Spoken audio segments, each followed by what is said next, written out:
I'm going to kind of talk about assessing the foot. And when you're looking at a foot, you look for swelling, which there is a little bit of swelling here. You feel for temperature, and they're warm, and so that's good. You don't want hot, but you don't want cold. And it's pretty consistent, and that's good. And you can, if you want to see about blood flow, just to make sure there's good circulation, is kind of pinch off the big toe, press in, and that's called capillary refill time. But if it fills back up, that's good, and hers does. So that's all good. There's some swelling, and that just kind of goes along with her situation. And so what I'm going to do now is pick out some nippers to get some length off, and then I'm going to use the podiatry file. And what you want to do is pick out the appropriate nipper for the size of the nail and the thickness. And hers, these are small, and so this is a small nipper. If they were really long and really thick, you might get a bigger nipper. And these, that actually, a lot of times I don't use nippers at all. You only really want to use the nipper if there is what's called a free border. Like this one has a little bit, so I can go in here and you just nip small bites. Yeah, there's hardly enough to, actually I'm not going to do that. I'm going to finish it off with the file, but over here I can get a little bit. Yeah, mostly this is going to be using the file. But in general, you just want small nips and go across the nail. So that's, and that, oh, this is what I call my, what do I call this? I don't know. I hold it a different way. This way, I'm going across this way. But if I want to get into this corner, I will, actually, I'm going to take off those glasses. I'll hold it this way so I can see and get into those corners a little bit. I don't really need to. And this one, again, the reason I don't get in is it can be painful going in, especially if there's not a lot of room to get under there. So I'm going to go right to my file, and here are some of the burrs that I have. And what I'm going to do is, I'll show you the difference. I'm going to use this one, and this is more advanced. It has the flat edge there, and this is coarse, but I feel comfortable enough to use it, and I'll just show you the difference. The one I'll use after this is the one that's rounded at the tip. But I'm going to use this first. So this would be advanced. This is not something that you want to just try at home first time using something like this, but I will show you what can be done. So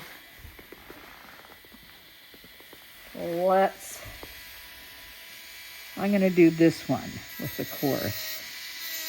So you thin it down, and you can go across, back to front. See, now I'm using the edge a little bit to get this thicker part. There. And then I'm going to get the length off. So this, to me, because I feel comfortable doing this, is safer or more comfortable, I think, for the patient than using those nippers and getting under there. What do you think, Peggy? Yes, I agree. Okay. I paid her to say that. Alrighty, so we're going to use this to get that end. And then I'm also, she has a little bit of a callus here because this toe sticks out longer than the other one. It gets the brunt of it. And there's a little bit of callus right here, and I just gently tap it.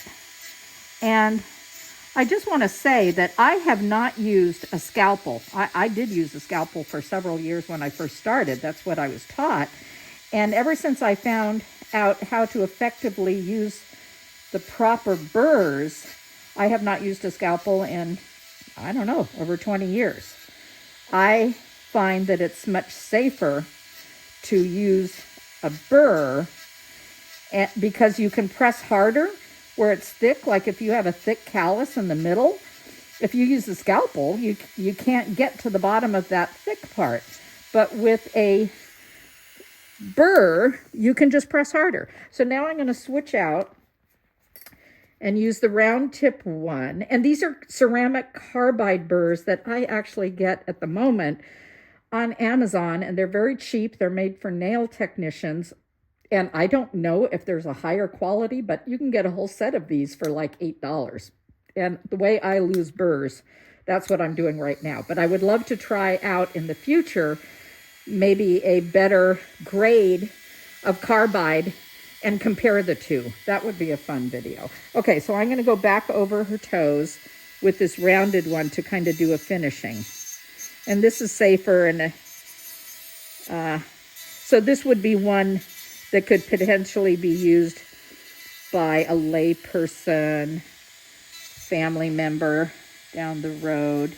I'm just going to get the edges there. And she actually has a little bit of a callus on this one too. So I'm going to get this right here. Smooth it down. There we go. And then we'll go back over this one. Get this little area.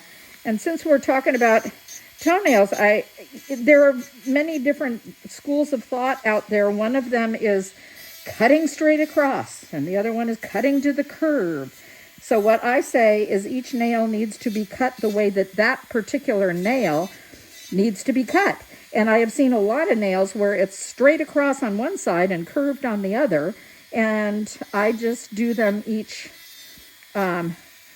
whatever way it needs to be done. And if they are ingrowing, I go way down the side to get the ingrowing part out. And so it isn't cosmetically, wonderful, but it is the safer, more comfortable way, I think. So I think I'm good with that. And then just going across the tip here. Now this guy here, let's see.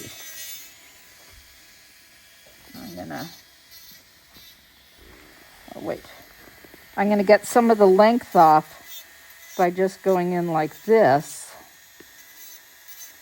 Now, Piggy, on this side, it goes in a little bit. Is there any discomfort there?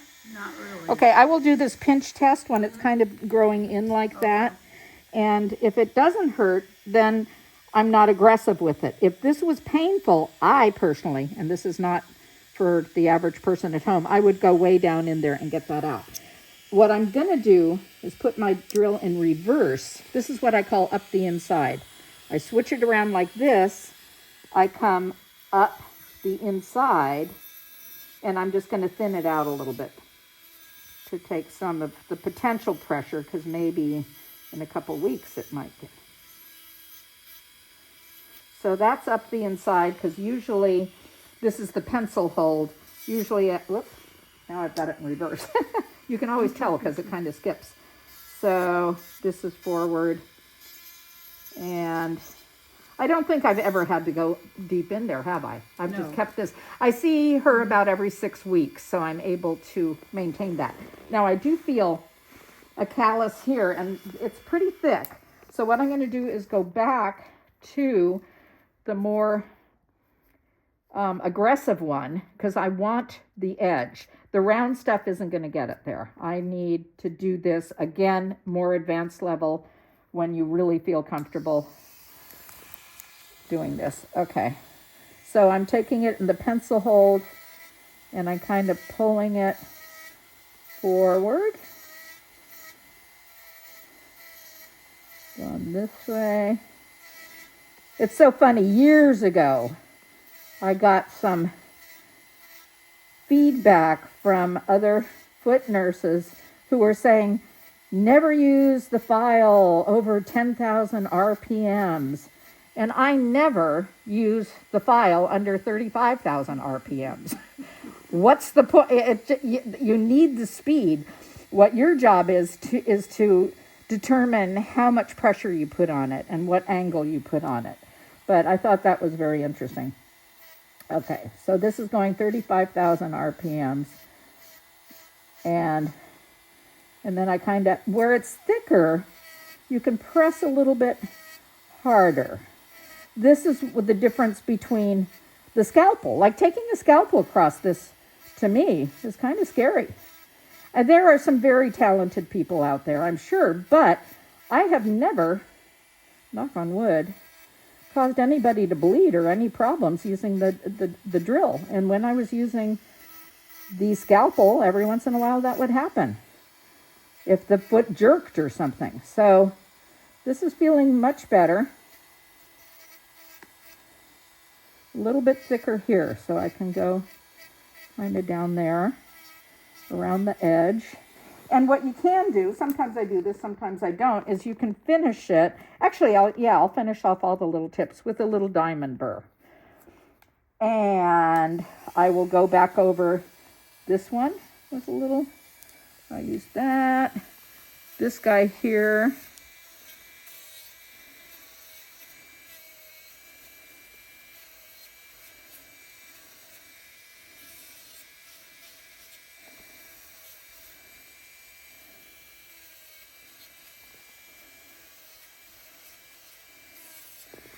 You can use diamond. I'm doing it to kind of clean up here on nail, but it is not made for nails. You wear off the diamond finish, but these are so cheap it wouldn't even matter. But you can end up paying, $25 to $40 for a burr. I've seen them up to $75.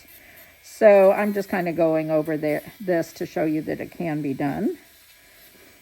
And, we got a little piece of skin there. Okay, coming up. And then I'll smooth this one out a bit too.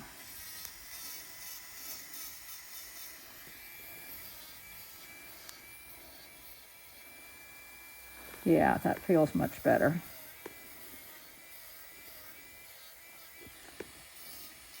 And there are certain padding devices you could put on this. There's tube foam. Silipose makes big toe silicone pads that you can use that you have to kind of wash and let dry. And I should do a thing on padding, huh? Okay. Anyway, that feels good to me. So I'm going to finish her off with a little foot spray, which Sonoma Pharmaceutical, which used to donate when I was doing street feet years ago, they would give me cases of this stuff. They were in Petaluma. Now they're in Colorado. And this is leftover. I did get a donation a couple years ago.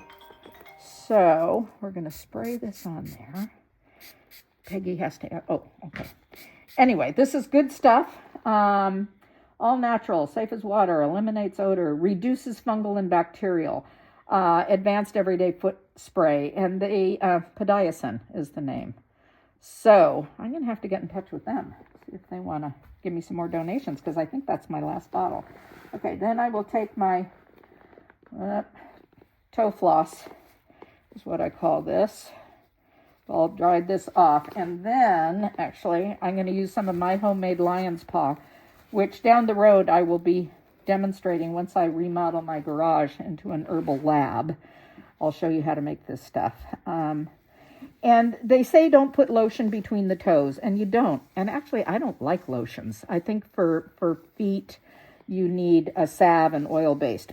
But because I don't do this every day, and she has dry skin, I do put it between the toes because it's more of a skin treatment. And the reason you don't put the lotion between is it gets moist in there, and then it can actually kind of promote fungus or athlete's foot or something. So, but I do kind of do my foot floss routine here. So she has now been polished, and I think we need to put a little bit more up there. And there you go. So that is Peggy's foot. Thank you. Okay.